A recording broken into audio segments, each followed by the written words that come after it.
કડી વિધાનસભાની પેટા ચૂંટણીમાં સતત ગરમાગરમી ભર્યા દ્રશ્યો સામે આવ્યા છે અને અત્યારે અમે કુંડાળની આ પ્રાથમિક શાળામાં ઊભા છે, જ્યાં સતત કોંગ્રેસના ઉમેદવારે આરોપ લાગ્યા છે કે બોગસ એજન્ટો છે, બોગસ મતદાન છે. સવારે પણ તેમણે હોબાળો કર્યો હતો અને ફરી એક વખત તેમણે આ ચૂંટણી પતી રહી છે તેના અંતિમ સમયે પણ હોબાળો કર્યો છે અને હોબાળામાં જે પ્રકારે તેમના આરોપ સામે આવી રહ્યા છે તે મુજબ કોંગ્રેસના એક કાર્યકર છે તે પોતે ઈજાગ્રસ્ત પણ થયો છે અને કાર્યકરને નજદીકની સરકારી હોસ્પિટલમાં પણ લઈ જવામાં આવ્યા છે. કોંગ્રેસના ઉમેદવાર જીતનો આશા વ્યક્ત કરી રહ્યા છે અને સતત તે કહી રહ્યા છે કે આ કુંડાળનું બૂથ છે ત્યાં અવારનવાર બોગસ મતદાન થતું હોય છે. સૌથી પહેલા કોંગ્રેસના ઉમેદવાર રમેશ ચાવડા જે તેમની પ્રતિક્રિયા આપી છે તે સાંભળી લો અને ત્યાર પછી ભારતીય જનતા પાર્ટીના ઉમેદવાર રાજેન્દ્ર ચાવડાએ પણ આ મામલે નિવેદન આપ્યું છે તેની વાત કરું છું.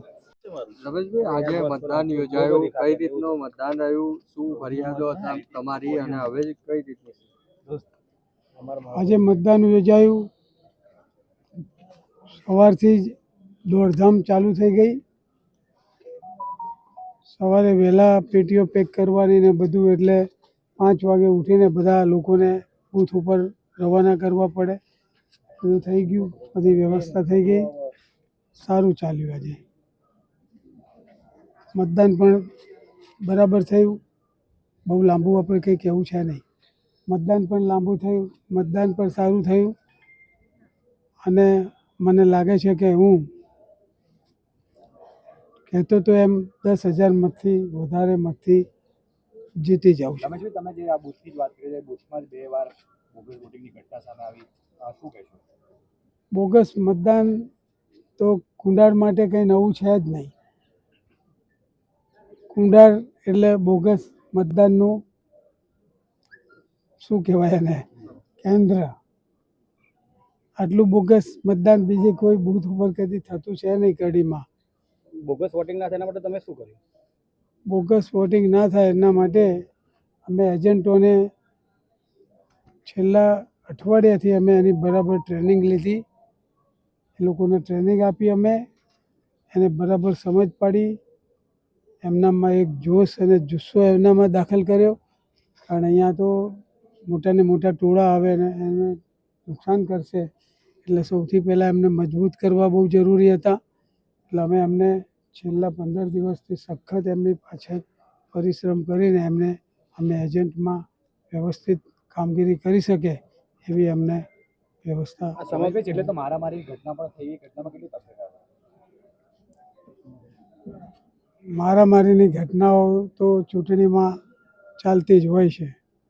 મારામારીની ઘટના થઈ એમાં અમારા એક છોકરાને વાગી ગયું હતું થોડું ને એને દવાખાનામાં લઈ ગયા હતા. હજુ ત્યાંથી કંઈ સમાચાર. કઈ જગ્યાએ ટોળું હતું? અને તે ટોળું હતું ને કુંડારના છોકરાઓનું. ચોક્કસ પાર્ટીનું ટોળું હતું? હા, ચોક્કસ પાર્ટીનું, ભાજપના લોકોનું ટોળું હતું અને ભાજપના લોકોનો ટોળાએ હુમલો કર્યો હતો. પણ આપણે પોઝિટિવ લોકો છીએ એટલે આપણે મેં એને દવાખાનામાં મોકલ્યો, એને ત્યાં કેસ કઢાયો હશે, પણ એને જો વધારે કંઈ વાગ્યું ના હોય તો અમારે કંઈ ફરિયાદ આપવાની અમારી કોઈ ઈચ્છા નથી. જોઈએ છે અને ડૉક્ટર શું કહે છે, હજુ એના સમાચાર આવ્યા નથી. એ બેભાન થઈ ગયો હતો એટલે એને અત્યારે બાટલાને બધું ચાલુ છે હોસ્પિટલમાં. એટલે આપણે એનું વ્યવસ્થિત પેલું થતું હોય તો ચૂંટણીમાં તો શું છે, એક ગાડેરિયા પ્રવાહ જેવું હોય ને એને જ્યારે ટોળું હોય એને પેલી એ હોતી નથી, સેન્સ નથી હોતી. એમાં ક્યાંક વાગી ગયું છે. જો વધારે વાગ્યું હશે તો પછી ફરિયાદ દાખલ થાય તો જોઈશું. બાકી તો કંઈ બહુ મને લાગે છે કે મારે કંઈ બહુ ના લાગ્યું તો મારે કોઈને હેરાન કરવાની જરૂર નહીં. રમેશભાઈ, લગભગ મતદાન પૂર્ણ થઈ ચૂક્યું છે એવું આપણે માની લઈએ તો કેટલા ટકા સરેરાશ મતદાન અત્યાર સુધી નોંધાયું છે અને આ મતદાન કઈ દિશા તરફ લઈ જઈ રહ્યું છે? મતદાનમાં તો શું છે, અહીંયા દાખલા તરીકે આપણે જે જગ્યા ઉપર ઊભા છે એ જગ્યા ઉપર 90% 95%થી નીચે મતદાન થતું છે જ નહીં. 90% 95%થી નીચે મતદાન થતું છે જ નહીં. એની જગ્યાએ આજે મને લાગે છે કે 55-60%ની સ્થિતિમાં આવીને અટકી ગયું છે. રમેશભાઈ, અહીંયા મતદાન સ્ટોપ થઈ ગયું હતું, તમને લાગે છે છેલ્લા કલાકમાં આની અસર કોંગ્રેસને પડશે? હા, ચોક્કસ પડશે ને. આજે મતદાન બંધ થઈ ગયું એની અસર કોંગ્રેસને પડશે અને રમેશભાઈ ચાવડા ઉપરે પડશે. મને લાગે છે કે રમેશભાઈ ચાવડા વિધાનસભા ગૃહમાં જવા લાયક થઈ ગયા છે.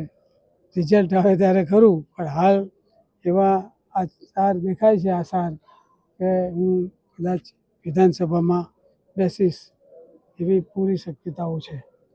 ઓકે. ચાવડા સાહેબ, લગભગ મતદાન પૂર્ણ થવાના આરે છે. સરેરાશ કેટલું મતદાન થયું, કેટલો જીતનો આશાવાદ છે? સરેરાશ મારા અંદાજ મુજબ 60% આસપાસ મતદાન થશે અને એમાં આપણે ભારતીય જનતા પક્ષ જીતવાનો જ છે ફાઇનલી. લાગતું નથી કે ઓછું મતદાન થયું આ વખતે? આ મતદાન ઉપર અસર પડી એનું કારણ ઘણું મોટું છે. શું કારણ છે? આમ ખુલીને પૂછજો. શું કારણ છે કહી દો ને. આ બધી પેટા ચૂંટણી છે એટલે પેટા ચૂંટણીમાં મતદાન જોઈએ એવું ન થાય. કેમ, એનું કારણ? પેટા ચૂંટણી રાજેન્દ્રભાઈ, કોંગ્રેસે આક્ષેપ કરે છે કે ભારતીય જનતા પાર્ટીએ હુમલો કર્યો અમારી ઉપર અને મતદાન અહીંયા સ્ટોપ કરી દીધું. એની અસર અમારા કોંગ્રેસ પક્ષ પર પડશે અને ભારતીય જનતા પાર્ટી પર પણ પડશે. કેટલી તથ્યતા છે આમાં? બધા આ હુમલાનું કામ જ કોંગ્રેસ પક્ષે કર્યું છે સવારથી. અને હું જે બૂથ ઉપર ગયો ત્યારે કોંગ્રેસ પક્ષના 50-60 માણસો આવી અને હુમલો જ કરતા હતા અને ભારતીય જનતા પક્ષના કાર્યકરો ઉપર જ હુમલો કર્યો છે એમને. એ હુમલો કયા મેટરમાં થયો? હવે એ તો એમને ફક્ત આ મતદાન રોકાવવું એ જ એમનો મુખ્ય આદેશ હતો. રાજેન્દ્રભાઈ, આ અને તમે માનો છો આ બૂથમાં બોગસ વોટિંગ થયું છે એને લઈને પણ ક્યારેક ઝઘડાઓ થાય? કોઈ બોગસ વોટિંગ ક્યાંય થયું નથી, પણ એમને એક જ આઈડિયા હતો કે ચૂંટણી કેમ બંધ રહે, કારણ કે એમને ખ્યાલ આવી ગયો છે કે હું હારું છું. છેલ્લા કલાકમાં જેવો ઘસારો જોયો એવો મળ્યો નથી અહીંયા કરી. ભારતીય જનતા પાર્ટી પર અસર આવશે ને? ભારતીય જનતા પક્ષ ઉપર કોઈ અસર આવવાની જ નથી. પૂરેપૂરું સારી રીતે મતદાન થયું છે અને ભારતીય જનતા પક્ષ જીતશે. આપ જે પ્રકારે કોંગ્રેસના ઉમેદવાર રમેશ ચાવડાનું કહેવું છે કે બોગસ મતદાનના કારણે સતત આ કુંડાળ હંમેશા ચર્ચામાં રહ્યું છે અને આ બૂથ એવું છે કે હર હંમેશા બોગસ મતદાન થતું રહે છે અને તેમણે જે પ્રકારે વારંવાર અહીંયા આંટાફેરા માર્યા તે કારણસર અહીંયા બોગસ મતદાનની ટકાવારી ઘટી છે. ત્યાર પછી ભારતીય જનતા પાર્ટીના ઉમેદવાર રાજેન્દ્ર ચાવડા છે તેમણે પણ કહ્યું છે કે કોઈ પણ બૂથ પર કોઈ પણ પ્રકારનું ખોટું મતદાન નથી થયું. કોંગ્રેસના ઉમેદવારને કોંગ્રેસ આ ખોટા આરોપ લગાવી રહ્યું છે.